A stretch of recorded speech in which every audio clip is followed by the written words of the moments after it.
By midnight, my apartment had gone still except for the radiator and the traffic below.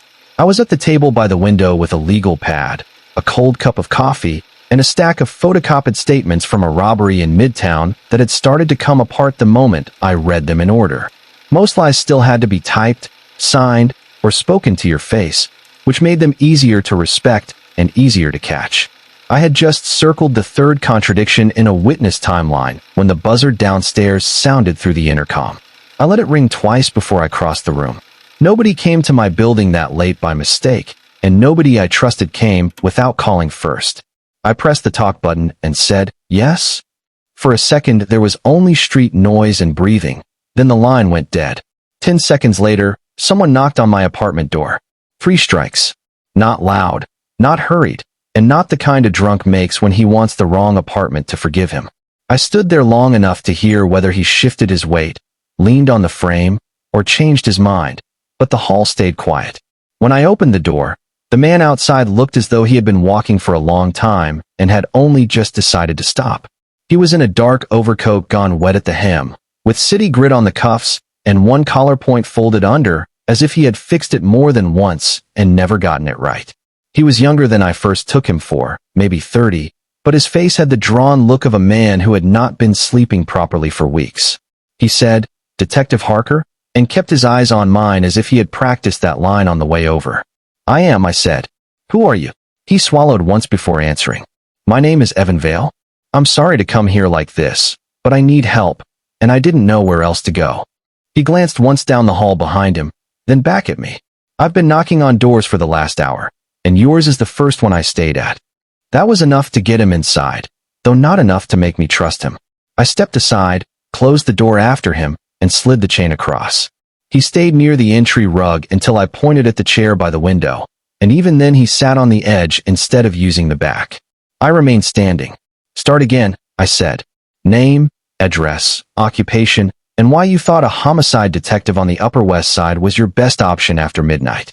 He answered in order, which I liked. "Evan Vale, West 89th Street, near Amsterdam. I do records work for a private legal office, or did until 3 months ago. And I came here because I think someone has been following me, and tonight I found something in my apartment that means I was right." He stopped there, maybe expecting the statement itself to do some work for him. I pulled out the other chair and sat across from him. "No," I said. "You don't get to hand me a headline. You give me facts." He nodded, and I watched him steady himself before he spoke again. "I got home around 11. My apartment was locked. The chain was where I left it. There was an envelope on the floor inside the door." He looked at his hands, then back up. "Blank. No address, no stamp, nothing inside." I asked, "And that sent you across Manhattan knocking on strangers' doors?" He shook his head. "Not by itself." I took out my notebook and opened to a fresh page. "Good," I said. "Then tell it straight." He did. He told me he had been receiving late-night calls for nearly 2 weeks, always silence at first, then breathing, and once a man who said only, "It opens after midnight." He told me he had seen the same dark sedan twice near his building, and once farther downtown, where it had no reason to be if it belonged to a neighbor. Then he said that tonight, after finding the envelope, he heard 3 knocks from inside the room. "Where?" I asked. "The closet," he said. "The one beside the window." I wrote it down and looked at him for a moment before asking the next question.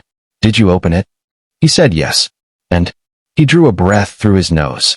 My overcoat was hanging there, but the left sleeve was turned inside out, and in the pocket was a train ticket stub from the week my employer died.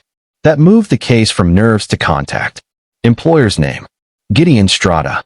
Lawyer: private counsel. Estate work, confidential settlements, records transfers, that kind of thing. And how did he die? Vale answered fast that time, as if he had already asked himself the question enough to stop hesitating over it. At his house in Westchester. In his study. 3 months ago. I kept writing. "Found by whom?" He looked at me and said, "By me." There are answers that improve a room by making it honest. That one did.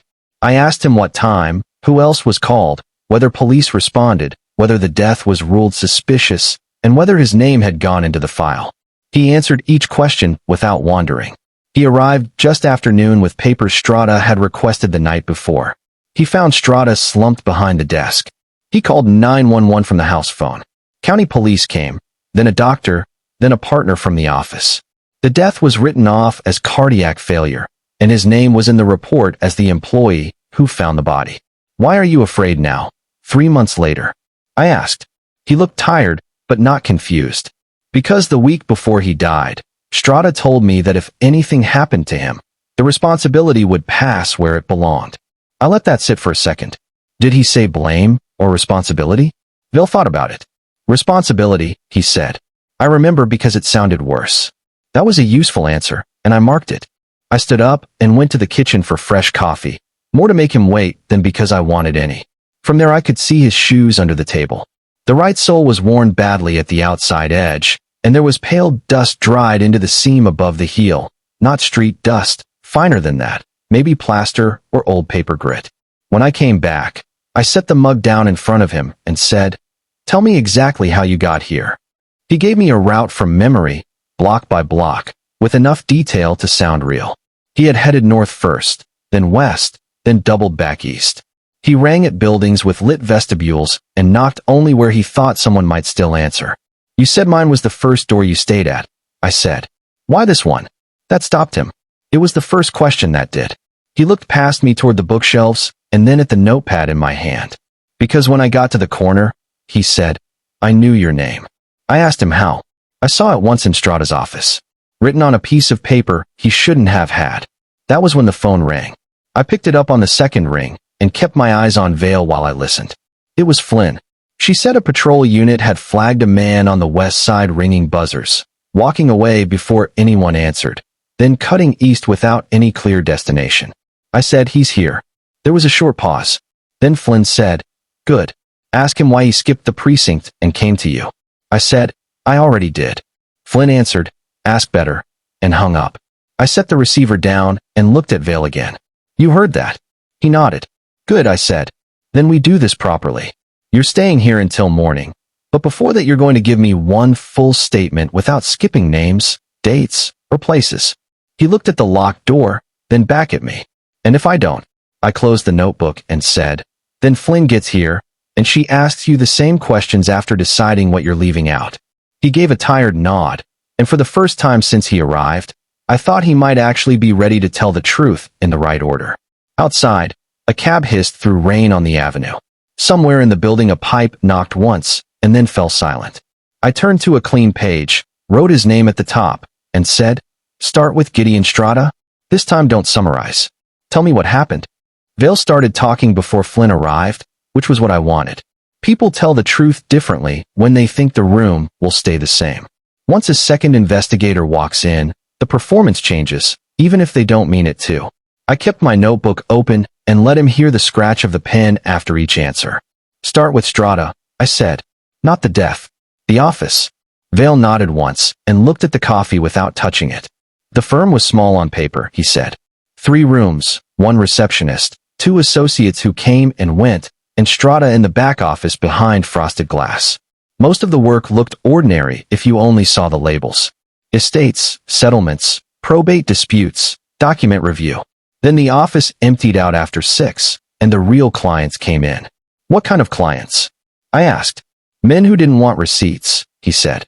"Developers, political aides, family representatives, sometimes older women with private bankers who spoke for them in the hall before they came in. People brought envelopes, storage keys, signed releases, and sealed folders with no file number on them. I was told not to ask what any of it meant.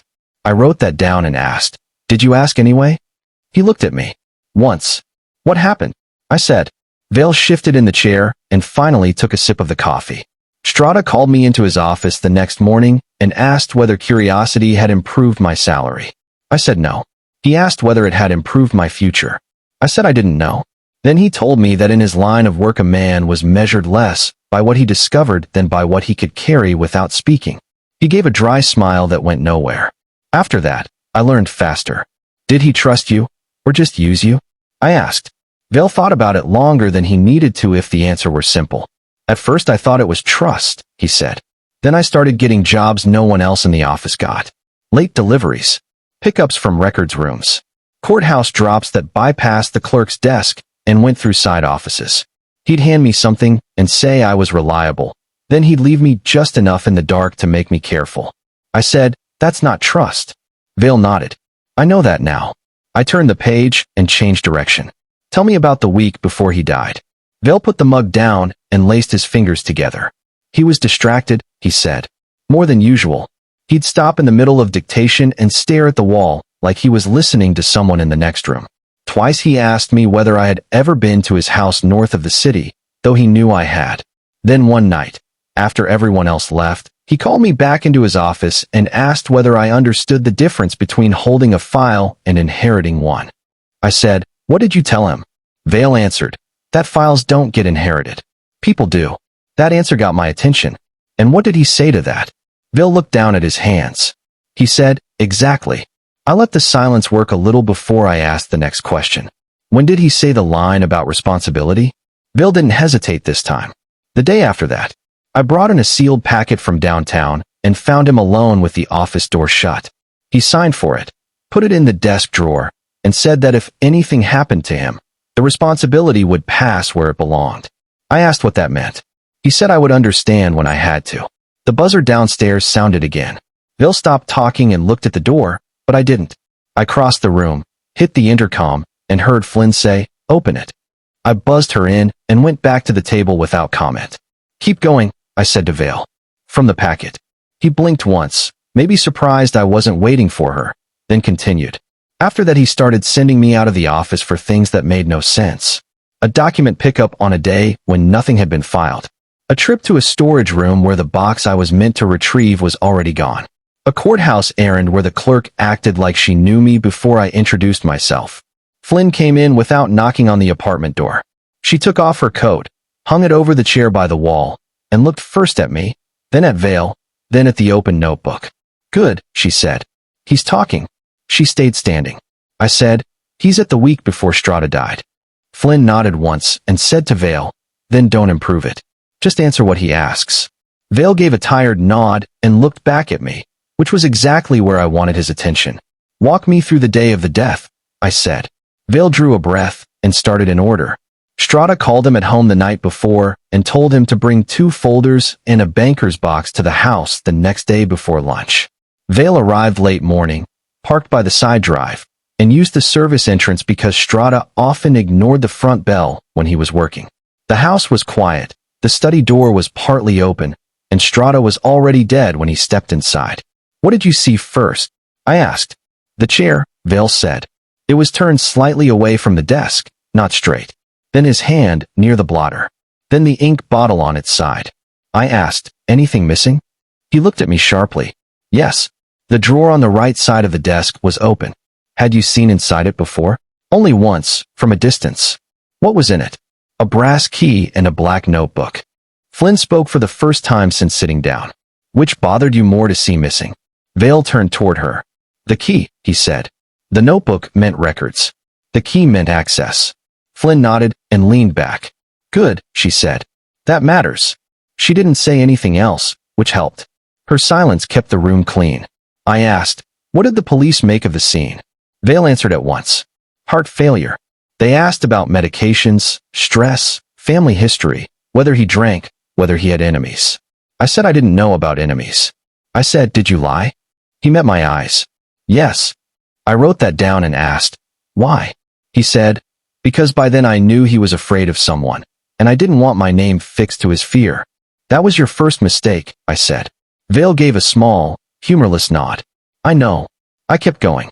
"What was your second?" He looked at the window, then back at me. "Leaving the city for 2 days without telling anyone. I came back because running made me look guilty, and because I thought distance would make the office seem smaller than it was. It didn't." Flynn said, "And the third?" Vale answered her without looking away from me, telling myself the calls meant warning instead of pressure. I closed the notebook halfway and said, "Now we get to tonight." "Why my name?" Vale sat very still for a moment. "Because I saw it on a sheet in Strada's office about a month before he died," he said. "Not in a file. On a loose page he turned face down when I came in. It had 3 names on it. Yours was one of them." I asked, "Did you recognize the other 2? He nodded. "One was a judge. The other was a woman named Flynn." That was the first time Flynn changed expression. "Not much." Just enough for me to see she hadn't expected to hear her own name tied to Strata's desk. "Did you tell me that because you think it helps you?" she said. "Or because it's true?" Vale answered her directly. "Because it's true." Flynn held his gaze for another second, then looked at me and said, "Push the route." He didn't knock on random doors. She was right, but she didn't need to say more than that. I turned to a fresh page and said, "All right. We do it block by block. Every building you stopped at, every turn you made, every reason you chose one door and skipped the next." Vale rubbed his hands once on his knees, then stopped himself. "You think I was led?" I said, "I think men under pressure still leave patterns. Start on West 89th and don't leave anything out." "Before we do the route, we do your life," I said.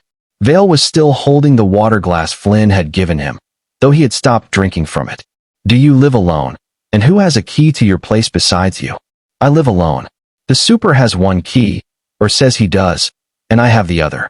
He glanced at Flynn, then back at me. "I don't have family in the city, and Anne in Jersey, but we haven't spoken in months. Who would notice if you vanished for a day?" I asked. "Not in theory. In real life." He understood the difference. "Someone at the office by afternoon, maybe. Nobody before that." I wrote it down and kept going. "Who knew where you lived?" He gave me 4 names right away, then added a 5th after thinking about it. I made him spell each one, because people remember faces long after they pretend to forget names. "When was the last time someone came into your apartment?" I asked. Vale looked down at the rim of the glass before he answered. "A week ago, maybe a little more. A phone company repairman." "You call for him?" Flynn asked. Her tone was softer this time, and Vale answered without tightening up. "Yes." There was static on the line for 3 nights straight, and then the dead call started. "What did he do once he was inside?" I asked. He checked the wall jack, opened the plate, asked where the extension ran, and looked around longer than he needed to. Vale stopped there, then added, "At the time I thought he was just thorough. Now I'm not sure." "You should have led with that," I said. He gave a tired nod. "I know." Flynn sat back and folded her hands. "Did he fix anything, or just touch things?" Vale thought about it for a second. "Mostly touch things." I pulled the notebook closer and drew a rough map of the blocks between his apartment and mine. "All right. Stand up and show me how you came here." He got up and moved beside me. Flynn stayed where she was and watched him, which was enough pressure without making it look like pressure. Vale pointed to his building first. "I came out here, turned north, then crossed over. I stopped at a building with a lit vestibule and a brass buzzer panel. I marked it." "Why that building?" He answered quickly. "Because I thought somebody might still be awake." "That's part of it," I said. "What's the other part?" He looked at the page a moment longer than he needed to. "No doorman. No front desk. No one watching from a lobby." I nodded once. "Better." He took me through the next few blocks the same way. One building because the entry was set back from the street. One because he had seen an old intercom there before. One because the vestibule glass was smoked and he could not be seen clearly from outside. The more he talked, the less random the route looked. Flynn got up then and came around behind us. She leaned one hand on the back of my chair and looked down at the page. "You skipped every corner building," she said. Vale didn't answer. "Why?" "He took too long." I tapped the notebook with the pencil. "Because corner buildings give you too much exposure. 2 streets, more windows, more sight lines." He looked at me. "Yes." "That means you were thinking clearly," Flynn said. "Scared?" "Yes, but not confused." Vale let out a breath through his nose. "I never said I was confused." Flynn gave him a small nod. "No, you didn't." We kept at it until the route started to take shape. He avoided bright lobbies, wide entrances, and places where a uniformed man might remember his face. He favored older buildings with recessed doors, brass plates, and shallow vestibules where he could ring and move before anyone opened. That mattered more than the knocking. "You weren't looking for help at first," I said. "You were buying time." Vale stayed bent over the map. "Maybe." I put the pencil down. "No, maybe." "Which was it?" He straightened and rubbed both hands once against his coat. I thought if I kept moving, he'd have to make a mistake. His voice stayed level, but I could see he was tired of hearing his own thinking out loud. I thought I might see him properly if I didn't let myself stop. "Did you?" Flynn asked. "No," he looked at the sketch again. "Just the sedan. Maybe twice." I turned the notebook around, so he had to face me instead of the map. "Tell me about the car." He blinked once, reset, and answered in shorter lines now. Dark sedan. Lights off one time, running lights the second. I never got the plate. Driver. Just a shape. Man. I think so. You think or you saw? I think. That was clean enough. I made a note and moved on. Why my building? He looked at me, then at Flynn, then back at me again. Because I knew your name. There was no point pretending that answer was smaller than it was. From where? Strada's office. When? About a month before he died. On what? A loose sheet on his desk. 3 names. I let that sit for a moment. Mine was one. Vale nodded. Yes.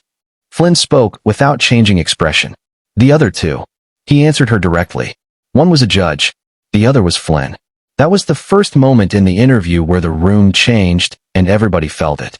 Flynn did not say anything at once, which helped more than if she had. I asked the next question before the silence got too valuable. Did Strada know you saw the names? Vale thought about it. Yes. He turned the page over, but too late. He looked at me after that in a way that said he knew exactly what I'd read. I wrote that down and underlined both names once. Flynn stood and took her coat from the chair. We go to the apartment now. Vale looked up at her. Right now? She slipped one arm into the coat and said, right now. Better before whoever went and decides to come back. He didn't like that, which was reasonable. You make it sound easy. Flynn buttoned the coat and looked at him properly for the first time in a few minutes. It isn't easy. We're going anyway. I closed the notebook, checked my revolver, and killed the lamp over the table. Vale had already put his coat on, though he had missed one button and left the collar folded wrong again. Flynn noticed it, reached over, and fixed it in one quick motion without making a thing of it. In the hall, Flynn said, You think we find the ticket stub? I locked the apartment door and started down the stairs. If he left it. If he didn't, we find what replaced it. She gave me a quick look. You always know how to make that sound encouraging. Donna, I said, I'm not trying to.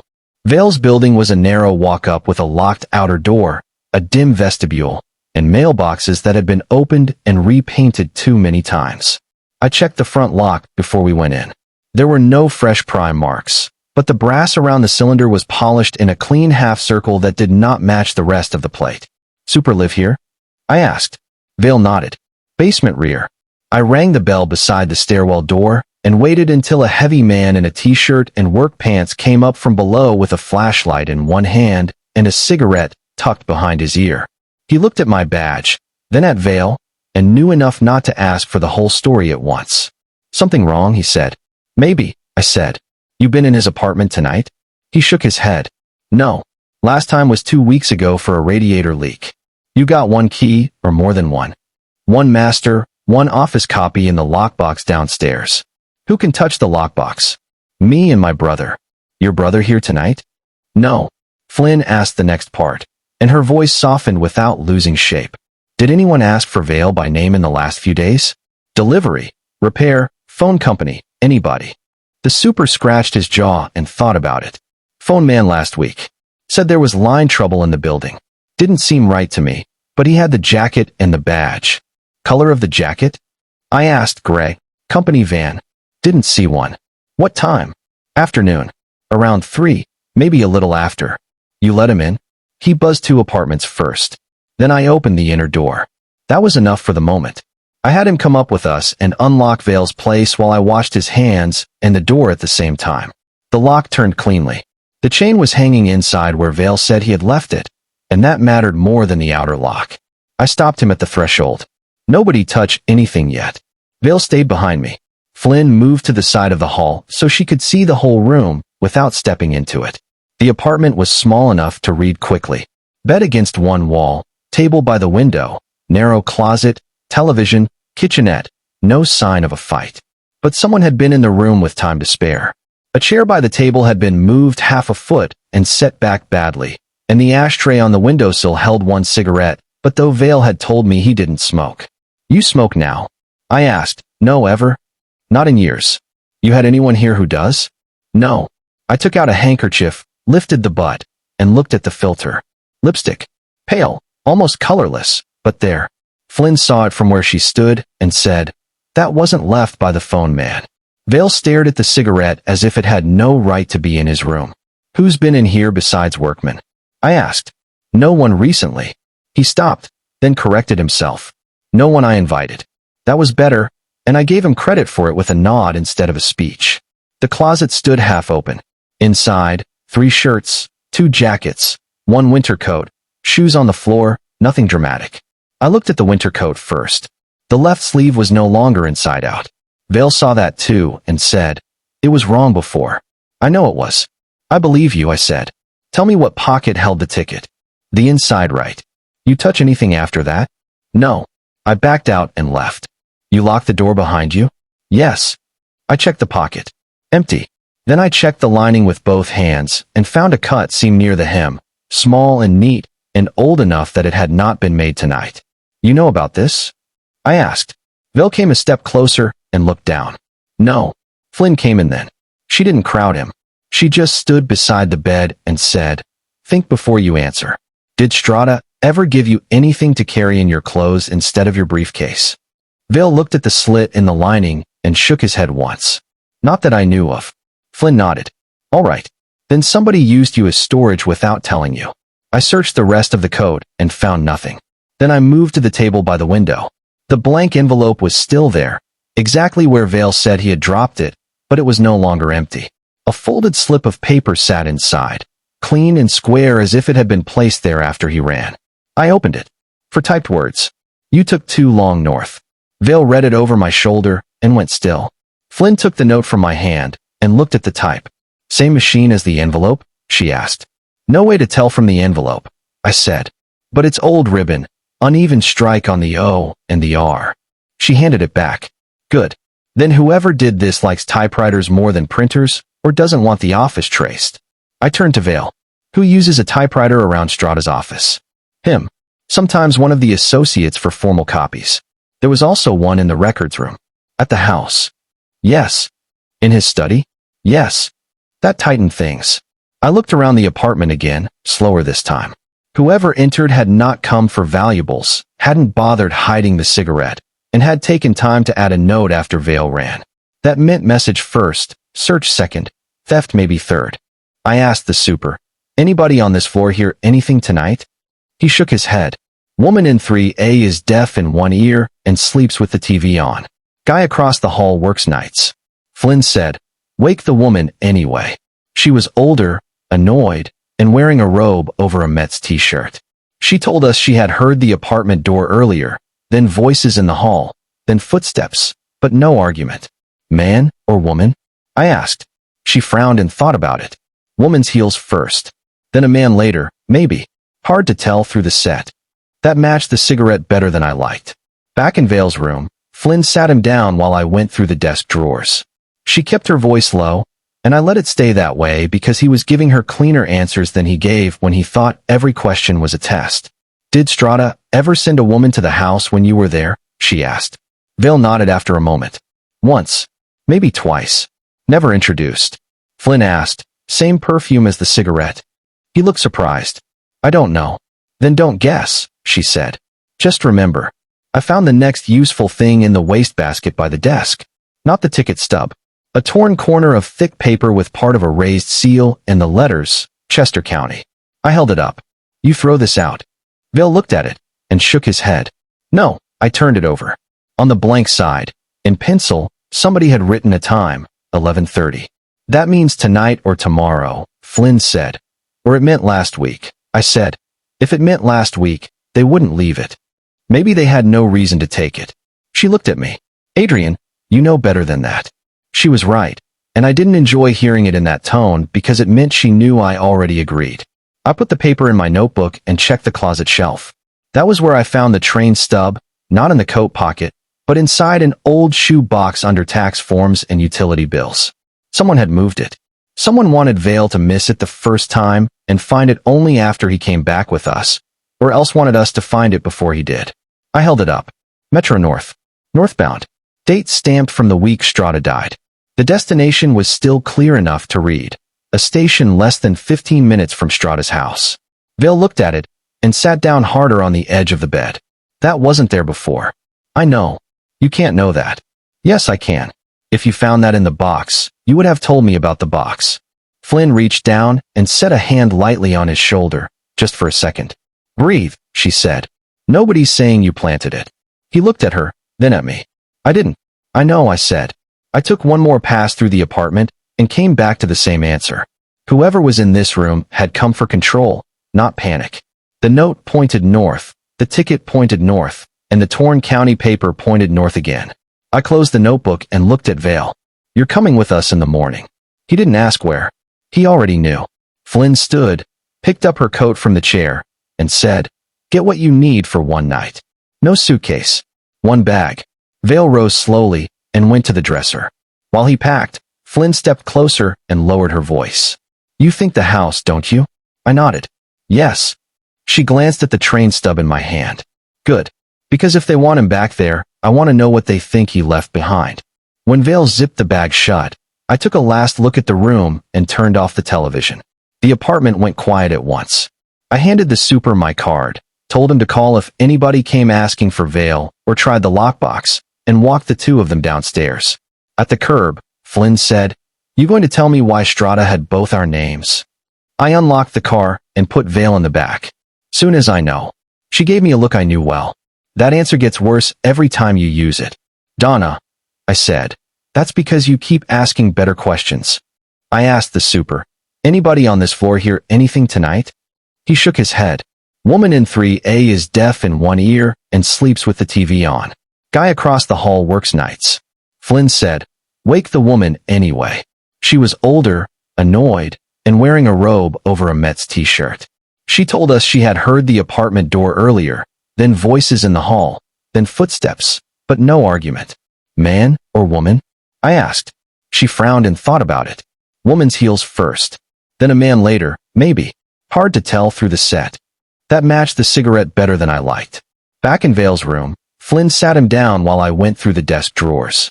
She kept her voice low, and I let it stay that way because he was giving her cleaner answers than he gave when he thought every question was a test. "Did Strata ever send a woman to the house when you were there?" she asked. Vale nodded after a moment. "Once. Maybe twice. Never introduced." Flynn asked, "Same perfume as the cigarette?" He looked surprised. "I don't know." "Then don't guess," she said. "Just remember.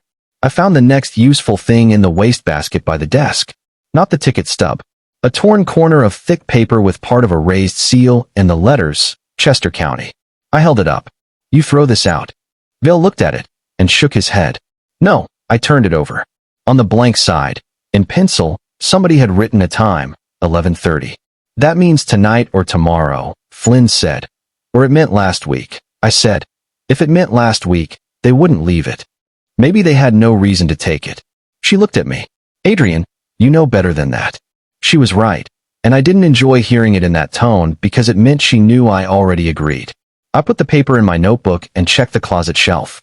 That was where I found the train stub, not in the coat pocket, but inside an old shoe box under tax forms and utility bills. Someone had moved it. Someone wanted Vale to miss it the first time and find it only after he came back with us, or else wanted us to find it before he did. I held it up. Metro North. Northbound. Date stamped from the week Strata died. The destination was still clear enough to read. A station less than 15 minutes from Strata's house. Vale looked at it and sat down harder on the edge of the bed. "That wasn't there before." "I know. You can't know that." "Yes, I can. If you found that in the box, you would have told me about the box." Flynn reached down and set a hand lightly on his shoulder, just for a second. "Breathe," she said. "Nobody's saying you planted it." He looked at her, then at me. I didn't. "I know," I said. I took one more pass through the apartment and came back to the same answer. Whoever was in this room had come for control, not panic. The note pointed north, the ticket pointed north, and the torn county paper pointed north again. I closed the notebook and looked at Vale. "You're coming with us in the morning." He didn't ask where. He already knew. Flynn stood, picked up her coat from the chair, and said, "Get what you need for one night. No suitcase. One bag." Vale rose slowly and went to the dresser. While he packed, Flynn stepped closer and lowered her voice. "You think the house, don't you?" I nodded. "Yes." She glanced at the train stub in my hand. "Good. Because if they want him back there, I want to know what they think he left behind." When Vale zipped the bag shut, I took a last look at the room and turned off the television. The apartment went quiet at once. I handed the super my card, told him to call if anybody came asking for Vale or tried the lockbox, and walked the two of them downstairs. At the curb, Flynn said, "You going to tell me why Strata had both our names?"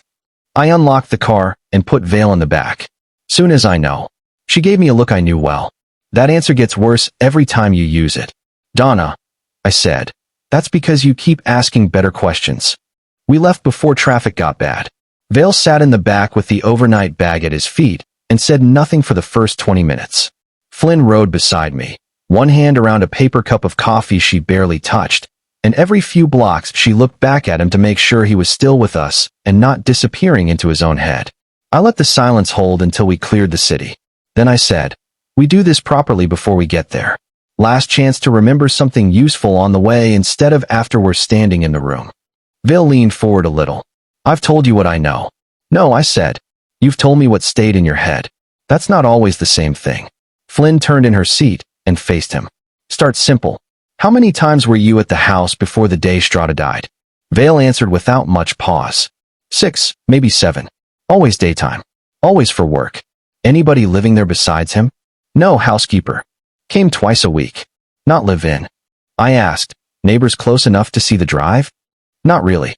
Trees on both sides. Alarm system? Yes. Did it work? I think so. You think or you know? I know the panel was armed when I arrived that day. That mattered. You disarm it? He shook his head. No. The side door was already unlocked. Flynn looked at me, then back at him. You told the county police that? Yes. And? They said he may have expected me. She nodded once. That's not an answer. That's a patch. We stopped for gas and coffee halfway up. Vale stayed in the car at first, then changed his mind and got out when Flynn asked whether he wanted water. She asked it like a normal person and not like a detective, which helped more than he probably realized. While they were inside, I used the pay phone by the office and called the county line that had handled the death. The desk sergeant transferred me twice before I got a detective who remembered the name. Strata, older male, found dead in the study. No signs of forced entry, no evidence of struggle. Death certified natural, pending routine paperwork. I asked who wrote the report. He gave me the name. I asked whether the desk drawer contents had been inventoried. He said there had been no listed valuables and no indication anything needed separate notation. That answer annoyed me enough to keep it. By the time Flynn and Vale got back, I had a styrofoam cup and a worse opinion of the original investigation. Flynn took one look at my face and said, "Bad." I started the car. "Lazy." Vale looked down at his hands. I told them about the drawer. "I believe you," I said. That doesn't mean they listened. The house sat back from the road behind a stone wall with a break in it for the drive. It was larger than I expected and less impressive. Big rooms, old money, too much maintenance, not enough life. Vale looked at it the way people look at a hospital they didn't leave properly the first time. "Keys," I said. He took them out of his coat and handed them forward. There were 4 on the ring, 1 house key, 1 mailbox key, 1 office key, 1 small brass duplicate with no marking. Flynn noticed that last one before I did. "What's this?" she asked. Vale frowned. That wasn't on there. I took the ring, separated the keys, and held up the brass one. It was newer than the rest, polished at the stem and cut on both sides. "You sure?" He looked at it for 3 seconds, too long to fake the answer. "Yes." "Good," I said. "Then nobody touches the front door until I say." Flynn got out first and walked the edge of the drive while I checked the ground near the garage and side path. No fresh tire marks worth trusting, but there was a cigarette filter in the gravel and a heel mark near the kitchen step that didn't belong to a work boot. When Flynn came back around, she held up a gum wrapper folded into a square. "Recent," she said. "Rain didn't get it." The front door opened with the house key. No alarm sounded. Inside, the air was stale but not shut up enough for an empty place. Somebody had been opening rooms. That was the first thing I knew for certain. "Stay where I can see you," I said to Vale. "If something looks wrong, you say it right away." Not 5 minutes later. He nodded. Flynn stayed with him while I cleared the first floor. Living room, dining room, kitchen, den, powder room, back hall, empty but not untouched. We met again at the foot of the stairs. "Any change?" Flynn asked. "Kitchen window latch was opened recently," I said. "No forced entry. Somebody knew the house or wanted us to think they did." Vale swallowed and looked up the stairs. "The study's at the end on the left." I had him go second, between us. Halfway up I stopped, and looked at the runner on the stairs. One dark mark near the edge, not mud, not fresh, maybe old transfer from shoe polish or damp leather. You seeing that? Flynn asked. Yes. Vale said, that wasn't there before, which I ignored because he couldn't know that, and I didn't want him guessing. The study door was closed. Vale said it had been opened the day he found Strata. I tried the handle first, then stepped back and looked at the frame. No splintering, no prime marks, but the brass latch plate had 2 fine scratches under the screw head like someone had removed it and set it back. I opened the door. The room was neat in the way dead rooms become neat when other people have edited them.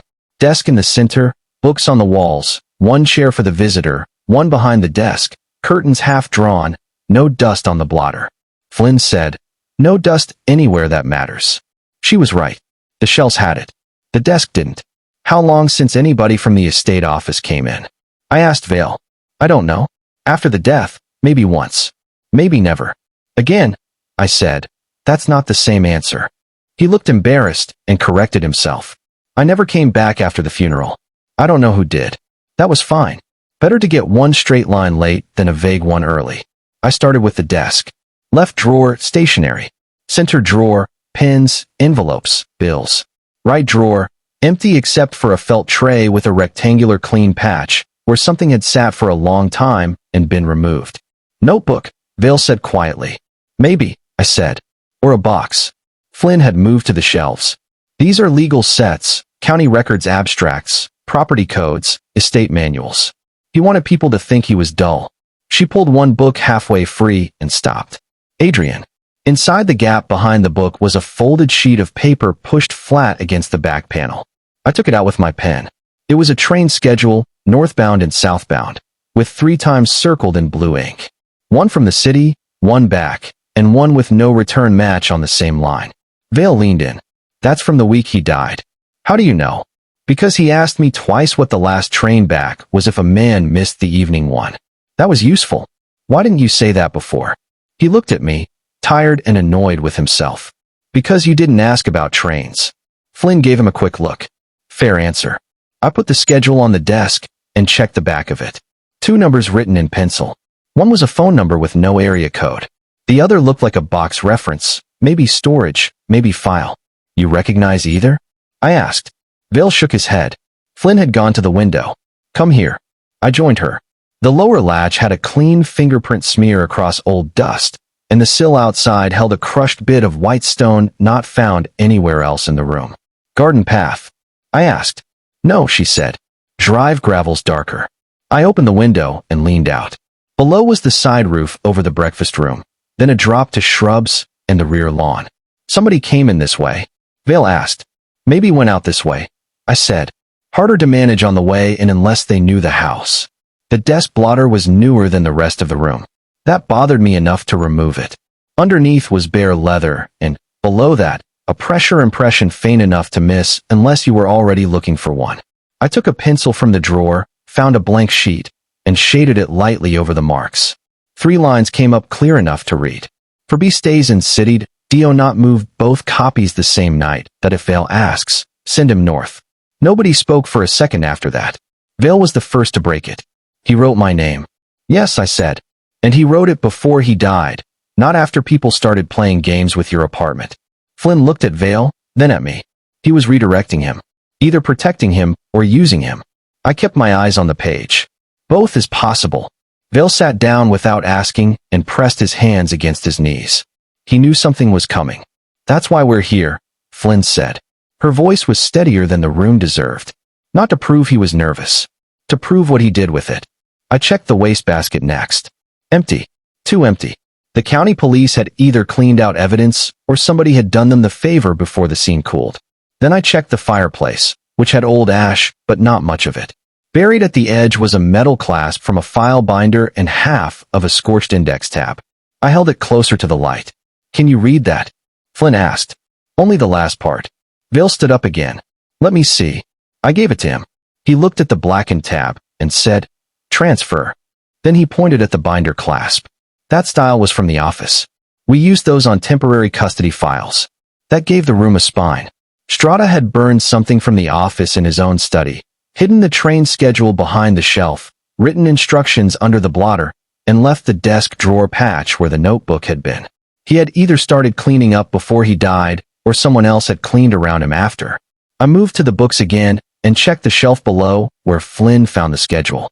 2 volumes were out of order, and behind them sat a narrow black address book. Not a diary, just names and numbers. Most entries were initials only. Don't open it like a novel, Flynn said. Check the edges first. I did. 3 pages were dog-eared. One had a judge's chambers line. One had a storage company in Manhattan. The third was just a first initial and a private number in Westchester. You know the judge? Flynn asked, by reputation. Storage company? No. Westchester number? No. Vale looked over my shoulder and went pale in a different way than before. Not panic. Recognition. The initial, he said. That's not a first name. That's how he marked house staff. Which house staff? I asked. Any house. Driver, maid, groundskeeper. Depends on the page. Then why dog-ear it? Flynn said. Vale answered without trying to make it sound better. Because he expected to call someone who could move around the property without being noticed. That was good enough for me. I wrote the number down and pocketed the book. The next break came from Flynn, and it was the kind of thing I might have missed because it looked domestic instead of procedural. On the side table under the liquor tray sat 2 glasses. One had a dust ring. One didn't. He had company, she said. Not on the day he died necessarily, but later than the room wants to admit. She picked up the cleaner glass with a handkerchief. And whoever came after liked standing near the side table, not the desk. That means conversation, not business first. I looked at Vale. Did Strada drink with clients? Rarely. With people he knew well? Yes. With women. He thought about it. Once or twice. Flynn set the glass down and looked at the cigarette filter bag I'd pocketed at the house entrance. Same person maybe, maybe not. But we now have a woman in the apartment building and a second glass in the study. Vale started to say something, stopped, and tried again. There was a woman at the office once. Not staff. She never signed in. What did she look like? I asked. Dark hair. Gloves. Didn't wait to be announced. How old? 30s, maybe 40. Perfume? He shook his head. I'm not good at that. Flynn said. That's fine. Clothes. Good coat. Expensive. No nonsense. That was enough for a sketch, and nothing more. I went back to the desk chair and crouched beside it. The carpet under the right caster was more worn than under the left. Somebody had been turning the chair off into the shelf where the train schedule was hidden. That meant it wasn't a panic stash. It was a planned one. I stood up and said, he was managing 3 things at once. The city files, whatever was in the notebook, and Vale. Flynn nodded. And he expected one of those 3 to fail. Vale looked from one of us to the other.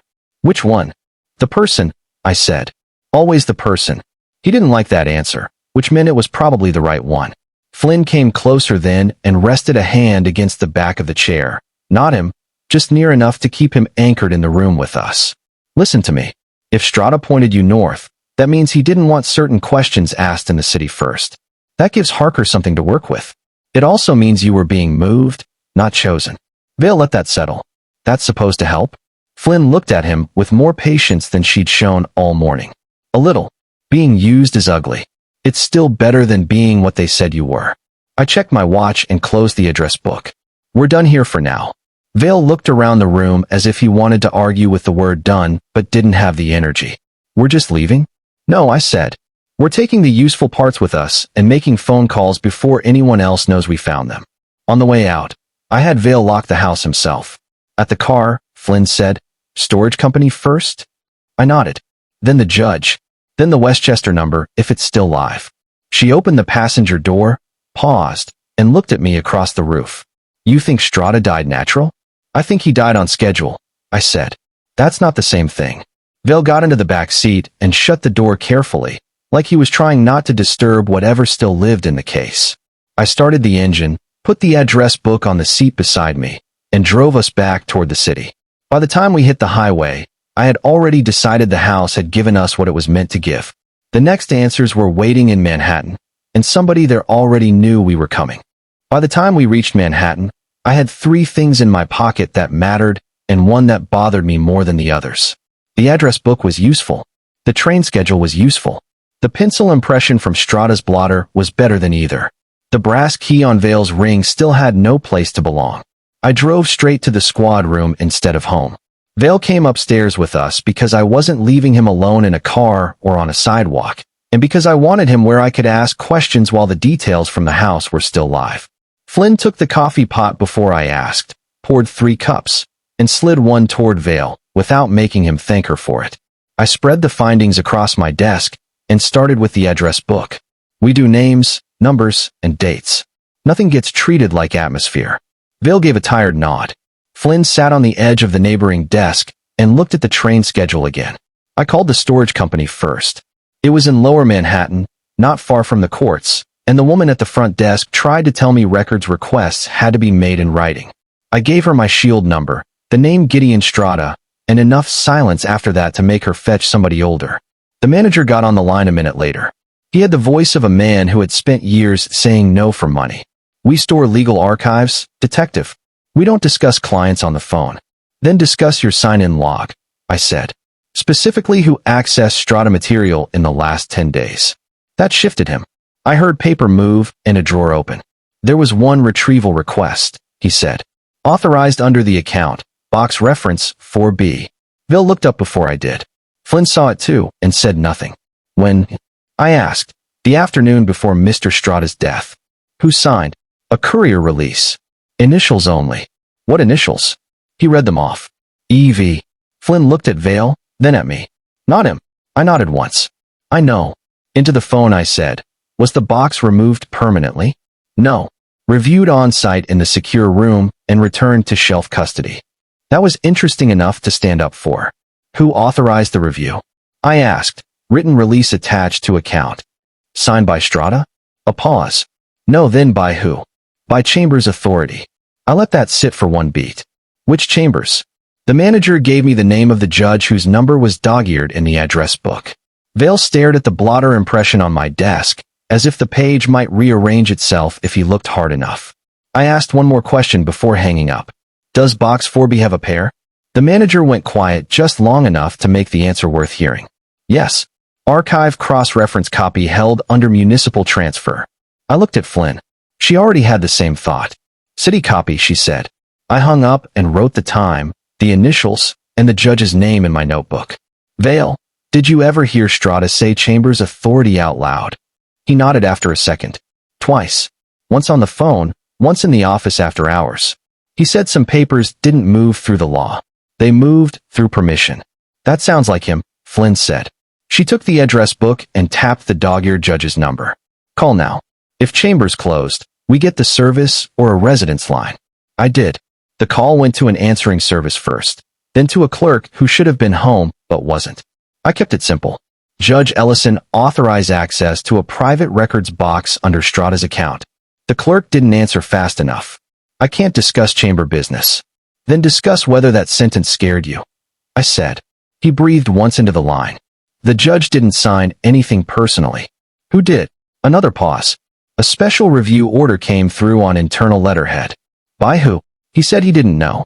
That was a lie, but not a confident one. Flynn held out her hand for the receiver. I gave it to her. "Listen carefully," she said. Her voice went calm in the way that makes people talk, because they think they're being given a way out. "You are not the problem here.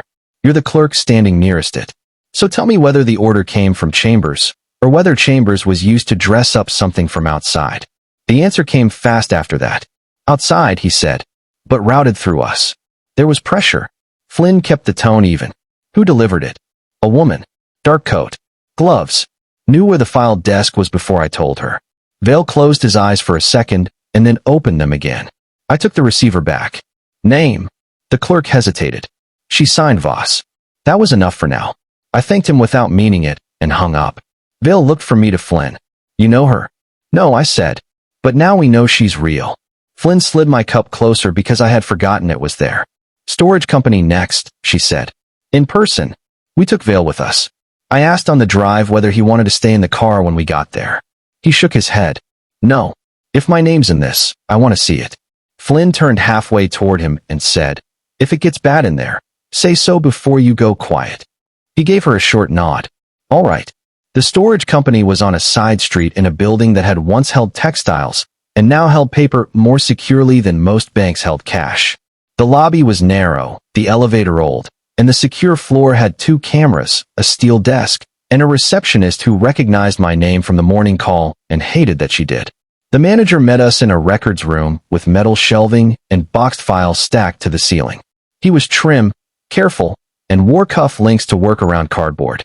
"You understand," he said. "Our clients value discretion. Today they get accuracy instead," I said. Flynn walked the room once before joining us at the table. I had him pull the access file for Strada's account. Not the box yet. The paperwork first.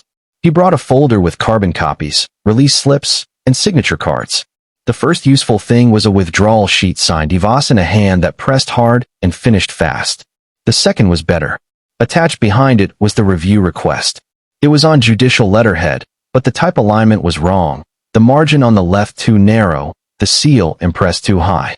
It was a forgery made by someone who expected clerks to be obedient before they were observant. "You catch this when it came in?" I asked. The manager stiffened. "No, why not? We had Chambers' confirmation by phone." "From who?" "A mail caller. Said the order was clean." "Name?" He gave none. I turned to the signature card for the account. Strada's was there. Under it, added later on a separate strip, was another line with no signature yet assigned. Just a typed designation, interim custodian pending transfer. Beneath it, a name. Vale saw it before Flynn did. No, he didn't say it loudly. He just said it like a man reading his own address on a warrant. I looked down. The name typed on the line was his. Flynn moved closer, but didn't touch him. "Read the whole line," she said. He swallowed and did. "Interim custodian pending transfer upon incapacitation or death of primary holder." The manager went pale enough to look ill. "Detective, I had no idea what that meant." "You didn't need to," I said. "You just needed to file it." Vale put both hands flat on the table and looked at me instead of the page. He entered me into it. "Yes," I said. "Before he died." Flynn said. "Which means somebody started the process early." "That matters." I asked the manager to bring the box. He didn't want to. He did it anyway. Box 4B was plain gray archive stock with Strada's account number typed on the end and a red stripe across the lid that matched nothing else on the shelf. Inside were custody slips, duplicate transfer records, and signed property releases, and a black ledger smaller than the one we expected and older than the box itself. I opened it carefully. It wasn't a full ledger. It was an index. Every page listed a public file number on the left and a second number on the right marked mirror, hold, or deferred. Some entries had initials beside them. Some had judges. Some had clerk codes. 3 had Vale's. He saw that and took a step back. "I never touched those." "I know," I said. "That's the point." Flynn had already pulled one transfer slip from the bottom of the box and flattened it on the table. "Adrian." The slip was municipal stock, cheap and heavy. In the corner was the same notation we had seen before, typed this time instead of written by hand. For B, duplicate ledger/release only under brass authorization. Under that, in smaller type, was a destination line. Municipal Records, Annexworth Street. Room 4B. "There it is," Flynn said. "City copy." I looked at the brass key in my palm and then back at the release form. The stem length matched the note too neatly for coincidence.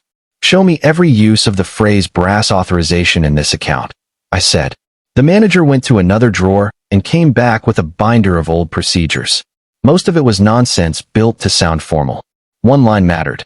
Certain paired archives, mostly old legal transfers and sealed probate supplements, could be reviewed only when the physical release key and written order were presented together. The key was not symbolic. It had a cut pattern registered to the annex and nowhere else. I held up the brass key from Vale's ring. "This kind." The manager leaned in, squinted, and said, "Yes." Vale stared at it like he wanted to throw it through the wall. "That wasn't on my keys this morning." "No," I said. "It was added because someone wants you in that room."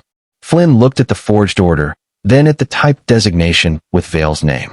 Or wanted to prove he belonged there all along. I had the manager pull the sign-in sheet for the secure review room. Ivas had signed in at 2:14.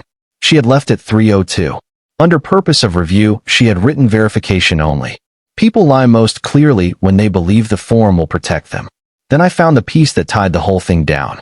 Behind the sign-in sheet was a memo clipped in later on Strada's office letterhead. The date was from 2 days before his death. The text was short. If primary holder is unavailable, Vale may be directed north until city review is complete. Do not move both copies the same night. He wrote the same thing twice, Flynn said. Once for himself, once for the process. Vale gave a bitter laugh that had no humor in it. Directed north. That's me then. A route instruction. You weren't the only route in this, I said. You were the clean one. He looked at the box again and said, That's worse. Flynn answered before I could. Yes, it is. I copied the file numbers, took the forged order, the interim custodian strip, and the annex release form as evidence, then signed for the rest to remain sealed. The manager asked whether he needed counsel. That depends, I said, on whether you feel helpful or frightened. He said he felt both. Good, Flynn said. Stay that way. Back in the elevator, Vale leaned against the wall and shut his eyes. I need 1 minute. Take it, Flynn said. I kept my hand on the evidence envelope and watched the floor numbers drop. When we reached the lobby, I stopped all 3 of us near the door and laid it out clean. Here's what we know. Strada had paired records. 1 copy sat in private storage. 1 sat in the annex. Somebody forged judicial cover to review 4B here. Somebody added a brass release key to your ring. Somebody entered your name as interim custodian before Strada died. Vale looked steadier after hearing it in order, even if he liked it less. And the woman? Real, I said. Connected to Chambers pressure, storage access, and probably your apartment. Flynn folded her arms and looked out through the glass at the street. Which means if she knows we've opened the private box, she will move on the city copy next. I nodded. Yes. Vale asked, tonight? If she's smart, I said. Then tonight. Flynn looked at me. And if she thinks we're slower than we are, she'll try before the building closes to public traffic and after the office people stop paying attention. I stepped outside and headed for the car. Worth Street, I said. We talked to the annex before anyone there gets warned. Flynn came alongside me and said, You planning to go through the front? Not if the brass key works. She gave me a quick look. There's the encouraging version. Vale got into the back seat without being told. He looked tired, angry, and more awake than he had the night he knocked on my door. That was something. Not enough, but something. I started the engine and pulled into traffic. The evidence envelope sat on the seat beside me, the brass key in my coat pocket, and Worth Street waiting ahead. Whatever Strada had died trying to hold in place was no longer abstract. It had a room number now, and by the time we reached it, there was a fair chance someone else would already be inside. Worth Street was still lit when we got there, but the building had already started to close itself down. Public traffic had thinned to almost nothing, and the people leaving through the main doors looked like clerks, not anyone who belonged near sealed files after hours. I parked across the street, cut the engine, and looked up at the annex windows. Vale, stay in the car for a minute. He started to object, then saw I wasn't asking. Flynn watched the entrance, then looked at me. You think we're late? I think we're on time for the wrong version of this. We crossed with the evidence envelope and the brass key. The lobby guard was old, tired, and annoyed before I even showed him my shield. That helped. Men like that get careful when they're scared, but they talk when they're irritated. Records closes in 10. Good, I said. Who's still upstairs? Clerks, maybe one supervisor, maintenance. Anyone from Chambers? He frowned. Not that I know. I gave him Strada's name, then the room number. That got a change in his face, small but useful. 4B isn't public review. I know. I put the brass key on the counter between us. That's why I'm asking. He looked at the key and stopped pretending the room was ordinary. You want Mrs. Bell, he said. 2nd floor records desk. If anybody knows who touched restricted files, it's her. Flynn glanced at me once. There's our clerk. Mrs. Bell was not what Vale expected. He had come in behind us after I waved him through, and I felt him slow when he saw her. She was in her 50s, compact, gray suit, reading glasses on a chain, and a face built for refusing bad paperwork on site. She took one look at the key and said, Where did you get that? Not a question. Not really. I handed over my shield and the evidence envelope instead of answering right away. Detective Adrian Harker. This is Investigator Flynn. We need every access record tied to room 4B, Gideon Strada, and any review order that passed through Chambers authority in the last week. Bell read the forged order twice. This never came through proper desk control. She set it down carefully and looked at Vale. Who are you? Evan Vale. Her eyes settled on him, then sharpened. You're the name on the interim line. Vale said nothing. He didn't have to. I asked, you saw the line? Yes. When? 3 days ago. Why didn't you flag it? She looked offended, which told me I'd asked the right question. I did. To my supervisor. He told me the hold came from above my grade. Flynn stepped in then, but softly. Mrs. Bell, if you thought it was wrong then, help us now before the wrong people get there first. Bell looked at Flynn a moment, then at the room around us, then back at the key. They may already be there. Who's they? I asked. A woman came in this afternoon. Dark coat. Gloves. Didn't sign the counter book. My supervisor walked her past the desk anyway. That was enough. Name. Bell shook her head. Nobody offered one. Vale spoke for the first time since entering the building. Voss. Bell looked at him and didn't disagree. She took us down a side corridor instead of toward the public rooms. Room 4B is on the 4th floor, but the paired archive controls are in the sub-basement. I asked why. Because this building still thinks secrecy looks safer underground. Flynn gave Bell a quick look. You've been waiting to say that to someone useful. Bell's mouth almost moved. The elevator needed a key switch for the basement level. Bell used her own and kept her hand on the panel a second longer than necessary. If my supervisor is down there, he will lie first. That saves time, I said. I won't. The sub-basement corridor was narrow, painted government green, and too cold. At the end sat a steel door with a brass cylinder and a number plate that read B4. Below it, in smaller type, was a second label, Paired Municipal Transfer Archives. I took out the brass key from Vale's ring and held it up to the lock. Before you open that, Bell said, understand something. When paired files are reviewed, there should be 2 signatures, 1 written order, and a ledger entry at the main desk. If those steps are skipped, the room becomes invisible on paper for a few hours. Flynn said, enough time to clean it. Bell nodded once. Yes. The key fit cleanly. That bothered me as much as if it had resisted. I opened the door and stepped in first with Flynn on my shoulder and Bell just behind us. Room 4B was smaller than I expected. Steel shelves on both sides, 1 review table in the middle, 1 copier against the wall, no windows, 1 vent humming overhead. There were 3 archive boxes on the table already, 2 open and 1 closed, and a man in shirt sleeves standing over them with a pen in his hand. He looked up, saw Bell, and lost whatever lie he had ready. This is restricted review. Yes, I said. That's why I'm here. He put the pen down slowly. Who authorized you? I held up the key. Who authorized you? His name was Pritchard, Deputy Records Supervisor, and he had the kind of face that went gray from the inside when things stopped being procedural. I asked him for the written order. He said his supervisor had it. Bell said, no, he doesn't. Pritchard looked at her like she had broken rank in church. Flynn moved to the table and checked the boxes without touching anything at first. 2 already open. 1 not yet. He didn't come here to review. He came here to choose. Pritchard snapped, you don't know what you're looking at. Flynn gave him a flat look. No. I know what you're doing. That's easier. I started with the basics because basics are where people break. Who told you to pull the boxes? I was given an order. By who? I don't know her name. The woman in the dark coat. He looked at Bell, then at me. I wasn't asking for identification. Bell had come in by then and stopped at the edge of the room. He looked at the boxes like he expected one of them to say his name out loud. I turned to him. Stay with me now. Did you ever see these labels before? He stepped closer, read the end tabs, and pointed to the middle box. That one. The code prefix. Strata had it on a routing slip once. I pulled the lid off the box. Inside were duplicate probate abstracts, sealed transfer notices, and a black divider marked interim custody. Halfway through the stack, there it was again. Evan Vale. Typed, filed, indexed, and waiting. Pritchard said, I didn't write any of that. I know. I kept turning pages. But you were about to help it disappear. Belle had gone white, but she stayed in the room. That gave her more credit with me than any speech would have.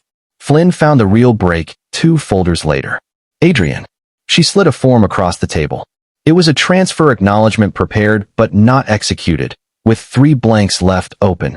Receiving authority, witness, and successor custodian. Vale's name was typed into the last line. The receiving authority line had only 1 initial. V. Voss, Vale said, looks like it. I said. Belle stared at the page. This isn't records management. This is assignment. That was the word I needed. Yes. I looked at Pritchard. And who was meant to witness it? He shook his head too fast. I don't know. I leaned closer. Try again. You've already failed at loyal. Go for useful. He looked at the closed box as if it might save him. It didn't. There was supposed to be a private review tonight. After public close. Chamber's representative, account intermediary, and the designated holder. Vale said, me. Pritchard nodded once and hated himself for it. What time? Midnight. Where? He swallowed. Not here. That bought him one more minute of my patience. Where? He said it quietly, which made everyone in the room lean in whether they wanted to or not. West 27th. A private club. Upper floor. Belle shut her eyes for a second. Flynn looked at me, then at Vale. So the annex was never the finish. No, I said. It's the staging point. I opened the third box. That was the one Pritchard had not reached yet, and it told me why. On top sat a duplicate ledger index matching the private one we'd found in storage. Under it were typed correction summaries and one sealed envelope marked only with Vale's name and the words to be opened in witness room. Vale stared at it. I never saw that before. I know, I said. And you're not opening it here. Flynn took the envelope and slipped it into the evidence folder. Belle recovered before Pritchard did. If there's a witness room at that club, then this isn't just document theft. They're formalizing transfer. With what legal weight? Flynn asked. Belle gave a dry, bitter answer. Enough to scare clerks and confuse judges for 6 months. I turned to Pritchard again. Who else is in on it here? He shook his head. I don't know all of them. Give me the ones you do. He did. 2 names at the annex, one at Chambers, and one runner who handled sealed packets between Lower Manhattan and Westchester. Belle wrote them down from memory before I even asked her to. Vale had gone quiet again, but not in the same way as before. This time he was listening, fitting himself into the shape they had built for him. Flynn saw it and moved closer to him, not crowding, just enough to pull him back into the room with us. Look at me, she said. He did. This matters, so hear it clearly. They can type your name 100 times, and it still won't make the decision for you. Vale gave a small nod. I know. Good. Keep knowing it. I had Belle lock the boxes again and sign the room into emergency hold. She hesitated only once, then did it. Pritchard signed too because he understood that refusing now would only make the next hour worse. On the way back upstairs, Flynn said, You thinking what I'm thinking? Probably. They expect him to show. Yes. Vale looked between us. And if I don't? I answered before Flynn could. Then they improvise. I'd rather see the plan they already built. Belle stopped us at the service corridor before the lobby. If you're going there tonight, don't use the front once you're inside. They keep a side stair for private reviews and closed committee meetings. Everybody in records knows it, though no one admits it. She took out a card key from her wallet and handed it to me. This opens the service entrance on the 10th Avenue side. Why help us this much? I asked. Belle looked tired all at once. Because I have spent 20 years watching bad paper become official if it was delivered by the right shoes. I'm tired of it. That was good enough for me. I pocketed the card and looked at Flynn. We get Vale somewhere safe for 2 hours, make copies, call in one clean unit. Then we go to 27th. Flynn nodded.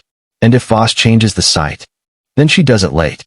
People like her trust their process too much to rebuild it fast. Vale said, You want me to walk into it? Yes. He held my eyes. That's a bad plan. It is, I said. It's also the one that gets them to show us the whole room. He thought about that, then gave one short nod that cost him something. Flynn looked at him with more concern than she let into her voice. You don't have to like us tonight. Vale almost smiled. That helps. We left through the side exit with the evidence envelope, the sealed letter, the copied names, and Belle's card key. By the time we reached the street, the city had gone dark in the way it does before midnight, when office windows empty out and private doors start deciding who counts. The club on 27th was waiting for us now, and for the first time since Vale knocked on my apartment door, I knew the exact hour the case meant to show its hand. We did not go straight to the club. I took Vale to the squad room first, copied everything Belle had given us, sealed the originals, and put one set in a locker under another case number. Flynn stayed with Vale while I made the calls. By the time we headed for 27th Street, one clean unit from Internal Affairs was in place 2 blocks north. Another car was waiting on 10th, and Bell's statement was sitting on a desk where it could not be walked back by morning. Vale rode in the back again. He looked tired, but he was tracking the case now instead of just enduring it. That made him more useful and more at risk. You understand the point, I said. You go in because they expect you. You do not agree to anything. You do not touch a pen, a file, or a key unless I tell you to. I know. He leaned forward between the seats. And if they separate us? They won't get the chance, Flynn said. She turned toward him and kept her voice even. If anybody tells you this is already decided, they're lying. If anybody says Strata chose you, that's pressure, not truth. Stay with what you know. He gave a short nod. All right. Then he looked at me. You still think this works? No, I said. I think it forces them to hurry. The club sat behind a dark front with brass so polished it looked black from the street. I parked in the alley instead of out front. Bell's service card opened the side entrance on the first try. Inside was a back stair, a coat room, and a narrow corridor that smelled of polish and old smoke. We heard voices above us, not many, and the slow clink of glass from the front lounge. I stopped at the first landing and looked at both of them. From here on, I asked the questions, I said. Flynn cuts in when she wants. Vale, you answer only if the question is yours. Flynn looked at me. You really know how to make a man feel included. Donna, I said, I'm working. That obvious, huh? Vale surprised himself by smiling once. It was gone fast, but it was there. The upper floor was laid out for privacy. One reception room, one narrow hall, two closed doors, and at the end a larger room with light under it. A man in a dark suit stepped out before we reached it. He was not security exactly. He was something worse, a man who had been trained to treat access like theology. He saw Vale first. Then he saw me and Flynn. This is a private room. It was, I said. Now open the door. He started to answer. Flynn took one step closer and said, Don't waste the sentence. He looked at her, thought better of it, and moved aside. The room beyond was longer than it was wide. There was a table in the center, 3 lamps, a sideboard with drinks, and 4 people waiting as if lateness had offended them. Voss stood nearest the table. Beside her was a heavy man in an expensive suit with courthouse hands and a club tie. 2 others sat with folders closed in front of them. Vale stopped dead at the threshold. I put one hand against his shoulder and moved him in. Which one is the judge's intermediary? I asked him quietly. Vale looked once around the room. The heavy one. Good, I said. Then let him talk first. The heavy man did. Detective Harker, I assume. He stayed seated when he said it, which told me enough before he gave his name. Gerald Norrell. You are in a room where you do not belong. I took out my shield and let him look at it without much interest. That makes 2 of us. Then I pointed at Voss. She forged judicial review to access private storage and municipal files. He, I tipped my head toward Vale, was entered as interim custodian before Strata died. So we'll do this clean. Who drafted the transfer? No one answered right away. That was fine. Silence is still part of questioning if you know whose silence means what. Voss was the first to recover. You continue to speak as though administrative language creates a crime. She looked at Vale, not me. Mr. Vale was identified in advance because he was competent, discreet, and properly placed. Mr. Strata understood succession better than you do. Vale looked at her, then at the papers on the table. He never told me what this was. No, Voss said. He told you what you needed. Flynn moved beside the table and looked down at the closed folders. That line works on clerks and frightened associates because it sounds important. It still means you were using him. Voss turned to her. And you are more sentimental than your reputation suggested. Flynn gave her a flat look. Not at all. I just dislike people who call coercion structure. That irritated Norrell more than it should have. Enough. We are not here to debate language. He put one hand on the nearest folder. Mr. Vale, sit down. Read the acknowledgement. The matter can still be completed tonight. No, I said. He stands. Then I looked at Vale. Tell me what the word was. He stared at me for a second, then understood. Responsibility, he said. Strata told me the responsibility would pass where it belonged. I nodded. Good. Not trust. Not inheritance. Responsibility. Norrell gave a dry smile. You think a word choice saves him. It helps me, I said. Because it tells me Strata didn't recruit him. He burdened him. That took something out of the room. Not much, but enough. Men like Norrell depend on their version being the first one spoken clearly. I moved to the table and opened the top folder before anyone could stop me. Inside was the annex acknowledgement Bell had described, now typed cleanly on club stationery with space for witness signatures and a notary seal still blank. Vale's name was there again. So was Voss's initial. At the bottom, under special condition, was a sentence I had not seen before. Subject acknowledges prior notice and voluntary assumption of duplicate obligations. I held it up where Vale could see it. Did you get prior notice? No.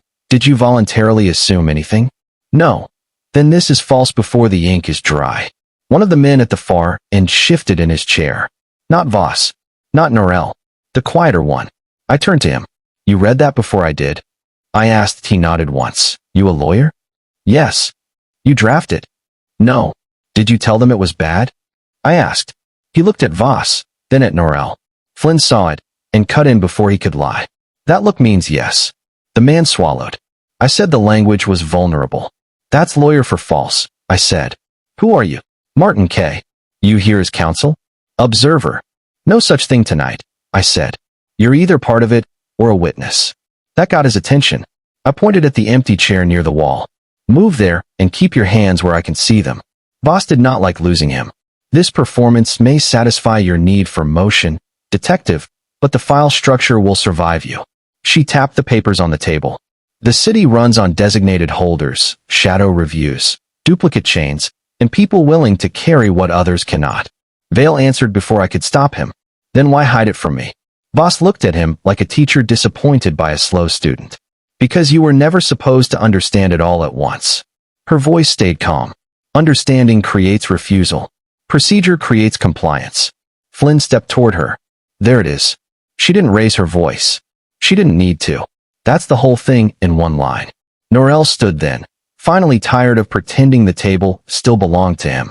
You came here with a frightened records man and a handful of copied forms. Do you really imagine that changes what survives by morning? He looked at me, then at Flynn. Some papers vanish. Some clerks recant. Some rooms were never entered on the proper log. That would help, I said. If Bell hadn't already signed a statement. If Pritchard hadn't already given names. If the storage manager hadn't already admitted the forged order. If your clerk in Chambers had been better under pressure. I watched that land, one piece at a time. You moved too early. That was the mistake. Norell looked at Voss.